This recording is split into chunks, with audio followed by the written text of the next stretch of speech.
ಹೆಬ್ಬಳಲು Shri Chakramata YouTube channel ವೀಕ್ಷಕರಿಗೆ ನನ್ನ ಹೃತ್ಪೂರ್ವಕ ನಮಸ್ಕಾರಗಳು. ಸುಭಾಷಿತ: ಅಟ್ಟಕ್ಕೇರಿಸಿ ಅರ್ಧ ದಾರಿಯಲ್ಲಿ ಕೈ ಬಿಡುವ ಕುಬೇರನ ಸ್ನೇಹಕ್ಕಿಂತ ತಪ್ಪುಗಳನ್ನು ಅರ್ಥೈಸಿ ತಿದ್ದುವ ಕುಚೇಲ ಗೆಳೆತನವಿದ್ದರೆ ಸಾಕು. ಅದನ್ನು ನಾವು ಅರ್ಥಕೋಬೇಕು.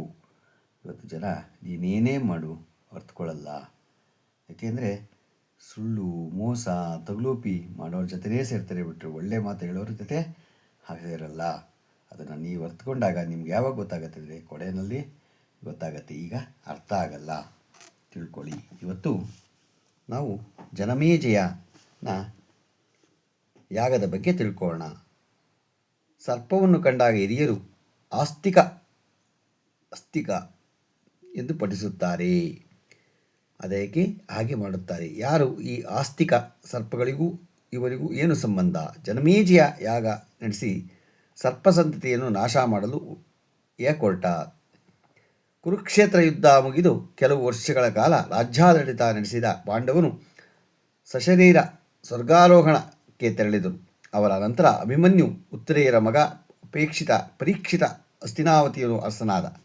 ಈ ಪರೀಕ್ಷಿತ ಒಮ್ಮೆ ಕಾಡಿಗೆ ಬೇಟೆಗೆಂದು ತೆರಳಿದ್ದವನು ಬಾಯಾರಿ ಶಿಮಿಕ ಮುನಿಯ ಆಶ್ರಮವನ್ನು ಹೊಕ್ಕು ಸಮಾಧಿಸ್ಥನಾಗಿದ್ದ. ಮುನಿ ಈತನನ್ನು ಸತ್ಕರಿಸಲಿಲ್ಲವೆಂದು ಕಾರಣ ಕೋಪಗೊಂಡು ಸತ್ತು ಬಿದ್ದಿದ್ದ ಒಂದು ಹಾವನ್ನು ಮುನಿಯ ಕೊರಳಿಗೆ ಹಾಕಿ ಹೊರಟು ಹೋದ.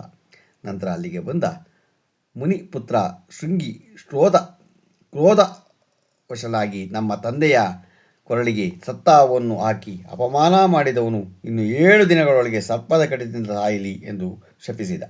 ಈ ಶಾಪವನ್ನು ಸ್ವೀಕರಿಸಿದ ಪರೀಕ್ಷಿತ ತನ್ನ ಅಂತಿಮ ದಿನಗಳನ್ನು ಭಾಗವತ ಶ್ರವಣದಲ್ಲಿ ಕಳೆದು ಸರ್ಪರಾಜ ತಕ್ಷಕನ ಕಡಿತಕ್ಕೆ ಒಳಗಾಗಿ ತೀರಿಕೋದ. ಪರೀಕ್ಷಿತರ ನಂತರ ಅವನ ಮಗ ಜನಮೇಜಯ ಅಧಿಕಾರಕ್ಕೆ ಬಂದು ತಂದೆಯನ್ನು ಉಳಿಸಿಕೊಳ್ಳಲು ರಹಸ್ಯ ಭವನ ನಿರ್ಮಿಸಿ ಇಷ್ಟೆಲ್ಲ ಕಷ್ಟಪಟ್ಟಿದ್ದರೂ ತಕ್ಷಕ ಅದನ್ನು ಪ್ರವೇಶಿಸಿ ಕಚ್ಚಿ ಸಾಯಿಸಿದ್ದು ಅವನಿಗೆ ಮರೆಯಲಾಗಲಿಲ್ಲ. ಅದಕ್ಕೆ ಸರಿಯಾಗಿ ಸರ್ಪಗಳ ಮೇಲೆ ದ್ವೇಷವಿದ್ದ ತಂಕ ಜನಮೇಜಯನನ್ನು ಭೇಟಿಯಾಗಿ ಅವನನ್ನು ಸೇವೆಗಾಗಿ ಪ್ರಚೋದಿಸಿದ. ಸರ್ಪಯಾಗ ನಡೆಸಿ ನಿನ್ನ ತಂದೆಯ ಸಾವಿಗೆ ಕಾರಣವಾದ ಸರ್ಪಕುಲವನ್ನು ನಾಶ ಮಾಡುವೆಂದು ಉಳಿದಿಂಬಿಸಿದ. ಅದರಂತೆ ಜನಮೇಜಯನು ಆಸ್ಥಾನ ಪುರೋಹಿತರನ್ನು ಕರೆಸಿ ಸರ್ಪಯಾಗಕ್ಕೆ ದಿನ ನಿಶ್ಚಯಿಸಿ ಋತ್ವಿಜರನ್ನು ಕರೆಸಿ ಬೇಕಾದ ಏರ್ಪಾಡು ಮಾಡಿಕೊಳ್ಳಲು ಸೂಚಿಸಿದ. ಸರ್ಪಯಾಗ ಶುರುವಾಯಿತು. ಋತ್ವಿಜರು ಇದೊಂದೊಂದು ಸರ್ಪದ ಹೆಸರು ಹೇಳಿ ಆವಾಹನೆ ಮಾಡಿ ಅದನ್ನು ಅಗ್ನಿಯ ಬಳಿಗೆ ಅರ್ಪಿಸಿ ಸ್ವಾಹ ಅನ್ನುತ್ತಿದ್ದರು. ಕೂಡಲೇ ಸರ್ಪವು ಪ್ರಜ್ವಲಿಸಿ ಉರಿಯುತ್ತಿದ್ದ ಯಾಗ ಕುಂಡದೊಳಗೆ ಬಿದ್ದು ಒದ್ದಾಡಿ ಬೆಂದು ಹೋಗುತ್ತಿದ್ದವು. ಎಲ್ಲ ಲೋಕಗಳ ಎಲ್ಲ ಬಗೆಯ ಹಾವುಗಳೂ ಸರಸರನೆ ಬಂದು ಅಗ್ನಿಕುಂಡದೊಳಗೆ ಬೀಳುವುದನ್ನು ನೋಡಿದರೆ ಎಂಥವರೂ ತಲ್ಲಣಿಸಬೇಕು. ಆದರೆ ಜನಮೇಜಯನು ತನ್ನ ತಂದೆಯ ಸಾವಿಗೆ ಪ್ರತೀಕಾರ ತೀರಿಸಿಕೊಳ್ಳಲು ಬದ್ಧನಾಗಿದ್ದ. ಅವನು ಮನಸ್ಸು ಬದಲಾಗಲಿಲ್ಲ. ಜೊತೆಗೆ ಸರ್ಪಗಳು ಹೀಗೆ ಕುಂಡದೊಳಗೆ ಸುಟ್ಟು ಸಾಯಬೇಕೆನ್ನುವ ನೀತಿಯೂ ಇಚ್ಛೆಯಾಗಿತ್ತು. ಜನಮೇಜಯ ನಿಮಿತ್ತ ಪಾತ್ರನಾಗಿದ್ದ ಸರ್ಪಕುಲದ ತಾಯಿ ಕದ್ರು ನೀಡಿದ ಶಾಪವೇ ಸರ್ಪಯಾಗಕ್ಕೆ ವೇದಿಕೆ ಒದಗಿಸಿತು. ಕದ್ರು ತನ್ನದೇ ಮಕ್ಕಳಿಗೆ ಶಾಪ ನೀಡಿದ್ದೇಕೆ ಇಲ್ಲಿ ನಾವು ತಿಳ್ಕೊಳ್ಳೋಣ. ಜನಮೇಜಯನು ಯಜ್ಞಕ್ಕೆ ತಾನು ಬಾಂಧವರು ಬಲಿಯಾಗುತ್ತಿರುವುದನ್ನು ಕಂಡ ತಕ್ಷಕ ತಲ್ಲಣಿಸಿ ಹೋದ. ಸಹಾಯಕ್ಕಾಗಿ ದೇವೇಂದ್ರನ ಬಳಿ ಧಾವಿಸಿದ. ತಕ್ಷಕನಿಗೆ ಅಭಯ ನೀಡಿದ ದೇವೇಂದ್ರ ನನ್ನನ್ನು ಗಟ್ಟಿಯಾಗಿ ಹಿಡಿದುಕೊಂಡು ನಿಲ್ಲು, ಯಾಗ ಮಂತ್ರ ನಿನ್ನನ್ನು ಸೆಳೆಯಲಾಗದು ಎಂದು ಸೂಚಿಸಿದ. ತಕ್ಷಕ ಹಾಗೆ ಮಾಡಿದ. ಆದರೆ ಯಾಗ ಮಂತ್ರದ ಆಕರ್ಷಣೆಯ ಬಲದೆದುರು ತಕ್ಷಣವೇ ಆಟ ನಡೆಯಲಿಲ್ಲ. ಮಂತ್ರವು ದೇವೇಂದ್ರನನ್ನು ಸೇರಿಸಿಕೊಂಡು ತಕ್ಷಕನ ಯಾಗಕುಂಡದೊಳಗೆ ಸೆಳೆಯಲಾರಂಭಿಸಿತು.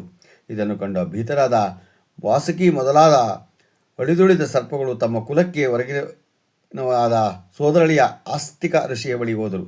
ತಮ್ಮ ತಾಯಿಯ ಶಾಪದ ಪರಿಣಾಮವಾಗಿ ನಾವೆಲ್ಲರೂ ಯಜ್ಞಕುಂಡದಲ್ಲಿ ಬಿದ್ದು ಪ್ರಾಣ ಕಳೆದುಕೊಳ್ಳುವ ಸ್ಥಿತಿ ಬಂದಿದೆ. ನಿನಗೊಬ್ಬನಿಗೆ ಮಾತ್ರ ನಮ್ಮನ್ನು ಈ ದುರವಸ್ಥೆಯಿಂದ ಪಾರು ಮಾಡಲು ಸಾಧ್ಯ. ದಯವಿಟ್ಟು ನಮಗೆ ಸಹಾಯ ಮಾಡು ಎಂದು ಕೇಳಿಕೊಂಡರು. ಆಸ್ತಿಕ ಸಂತೋಷದಲ್ಲಿ ಸಮ್ಮತಿಸಿ ಹೇಳಿ ನಾನೇನೂ ಮಾಡಿದರೆ ಸರ್ಪ ಸಂತತಿ ಉಳಿಯುತ್ತದೆ ಎಂದು ಪ್ರಶ್ನಿಸಿದರು. ಆಗ ವಾಸುಕಿಯು ಮಗು ಜನಮೇಜಯರು ಸರ್ಪಯಾಗವನ್ನು ಮಾಡುತ್ತಿದ್ದಾರೆ. ಬ್ರಹ್ಮಚಾರಿಯಾದ ನೀನು ಅವನ ಬಳಿಗೆ ಹೋಗಿ ಆ ಯಜ್ಞವನ್ನು ನಿಲ್ಲಿಸುವಂತೆ ಮಾಡು ಎಂದು ಸಲಹೆ ಹೇಳಿದರು. ಆಸ್ತಿಕ ತಡ ಮಾಡದೆ ಅಲ್ಲಿಂದ ಹೊರಟು ಯಾಗಶಾಲೆಯನ್ನು ತಲುಪಿದ. ಜನಮೇಜಯನು ಮುಂದೆ ಹೋಗಿ ನಿಂತ. ಇನ್ನೇನು ಮಂತ್ರಾಕ್ಷಣೆಗೆ ಸಿಲುಕಿ ದೇವೇಂದ್ರ ಸಹಿತನಾಗಿ ತಕ್ಷಕ ಕುಂಡದಲ್ಲಿ ಬೀಳುವುದರಲ್ಲಿದ್ದ. ಆದರೆ ಅದಕ್ಕೆ ಅಡ್ಡಿಯಾಗಿ ನಿಂತ ಆಸ್ತಿಕ ಬ್ರಹ್ಮಚಾರಿಣಿ ದಕ್ಷಿಣೆ ಕೊಡದೆ ಹೇಗೆ ನಡೆಸುತ್ತೀರಿ ಎಂದು ಜನಮೇಜಯನನ್ನು ಇಕ್ಕಟ್ಟಿಗೆ ಸಿಲುಕಿಸಿದ. ಜನಮೇಜಯ ಬ್ರಹ್ಮಚಾರಿ, ನಿಮಗೇನು ಬೇಕು ಕೇಳು, ಕೊಡುತ್ತೇನೆ ಎಂದು ವಾಗ್ದಾನ ನೀಡಿಬಿಟ್ಟ. ಇದಕ್ಕಾಗಿ ಕಾದಿದ್ದ ಆಸ್ತಿಕ ಹೀಗಾಗಿನಿಂದಲೇ ಸರ್ಪಯಾಗವನ್ನು ನಿಲ್ಲಿಸಿ ಇದೇ ನೀವು ನನಗೆ ಕೊಡಬೇಕಾದ ದಕ್ಷಿಣೆ ಎಂದು ಬಿಟ್ಟ. ಮಾತಿಗೆ ಬದ್ಧನಾದ ಜನಮೇಜನಿಗೆ ಬೇರೆ ದಾರಿಯೇ ಉಳಿಯಲಿಲ್ಲ. ತನ್ನ ತಂದೆಯ ಸಾವಿಗೆ ಕಾರಣರಾದ ತಕ್ಷಕ ಕಣ್ಣೆದುರು ಇದ್ದರೂ ಏನೂ ಮಾಡುವಂತಿಲ್ಲ. ಆದರೂ ಆಸ್ತಿಕನಿಗೆ ಕೊಟ್ಟ ಮಾತಿನಂತೆ ಯಾಗವನ್ನು ನಿಲ್ಲಿಸಿದ. ದೇವೇಂದ್ರ ಅವನನ್ನು ಸಮಾಧಾನಪಡಿಸಿ, ಶೃಂಗಿಯ ಶಾಪವೇ ಕಾರಣವಾಗಿದೆ. ನೀನು ತಂದೆಯ ಮೃತ್ಯುವಾಯಿತು, ಇದರಲ್ಲಿ ತಕ್ಷಕನ ಪಾತ್ರವೇನೂ ಇಲ್ಲ, ಅವನು ನಿಮಿತ್ತ ಮಾತ್ರ ಎಂದು ಅನುನಯಿಸಿದ. ಇದರಿಂದ ಜನಮೇಜನನು ದ್ವೇಷ ಕಳೆದು ಸಮಾಧಾನ ಹೊಂದಿದ. ತನ್ನ ಸೋದರಳಿಯನ ಸಹಾಯಕ್ಕೆ ಕೃತಜ್ಞರಾದ ಸರ್ಪಗಳು ನಿನ್ನನ್ನು ಯಾರು ಸ್ಮರಿಸುತ್ತಾರೋ ಅವರನ್ನು ನಾವು ಬಾಧಿಸುವುದಿಲ್ಲ ಎಂದು ವಾಗ್ವಾದ ನೀಡಿದರು. ಇಂದಿಗೂ ಕೆಲವು ಕಡೆಗಳಲ್ಲಿ ಬಹುತೇಕ ವೃದ್ಧರು ಅವನ್ನು ಕಂಡ ಕೂಡಲೇ ಆಸ್ತಿಕ ಎಂದು ಪಠಿಸುವುದು ಇದೇ ಕಾರಣಕ್ಕೆ.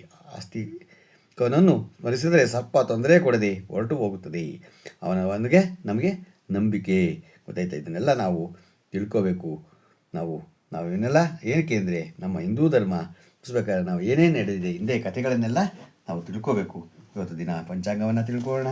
ದಿನಾಂಕ 17/1/2026 ಶನಿವಾರ, ಶ್ರೀ ವಿಶ್ವಾವಸುನಾಮ ಸಂವತ್ಸರ, ಉತ್ತರಾಯಣ, ಮಂತ್ರಋತು, ಪುಷ್ಯಮಾಸ, ಕೃಷ್ಣಪಕ್ಷ, ತಿಥಿ ಚತುರ್ದಶಿ, ರಾತ್ರಿ 11:42, ನಕ್ಷತ್ರ ಮೂಲ, ಬೆಳಗ್ಗೆ 8:23, ಮಳೆ ಉತ್ತರಾಷಾಢ 3ನೇ ಪಾದ, ರಾಹುಕಾಲ 9:42ರಿಂದ 11:08, ಗುಳಿಕಾಲ 6:49ರಿಂದ 8:16, ಯಮಗಂಡ ಕಾಲ 2ರಿಂದ 3:26. ಇವತ್ತು ಯಾರು ಹುಟ್ಟುಹಬ್ಬ ಆಚರಣೆ ಮಾಡ್ಕೊತಿದ್ರು, ಮದುವೆಯಾದ ದಂಪತಿಗಳು ವಾರ್ಷಿಕೋತ್ಸವ ಆಚರಣೆ ಮಾಡ್ಕೊತಿರೋರಿಗೆ ನಮ್ಮ ಹೆಬ್ಬಳಲು ಶ್ರೀ ಚಿಕ್ಕಮಾತಾ ಯೂಟ್ಯೂಬ್ ಚಾನಲ್ ಕಡೆಯಿಂದ ಶುಭ ಕಾಮನೆಗಳನ್ನು ತಿಳಿಸ್ತೀವಿ. ದೇವರು ಅವರಿಗೆ ಆಯಸ್ಸು, ಆರೋಗ್ಯ, ಐಶ್ವರ್ಯ ಎಲ್ಲ ಕೊಟ್ಟು ಕಾಪಾಡಲಿ ಅಂತ ಕೇಳ್ಕೊತೀನಿ.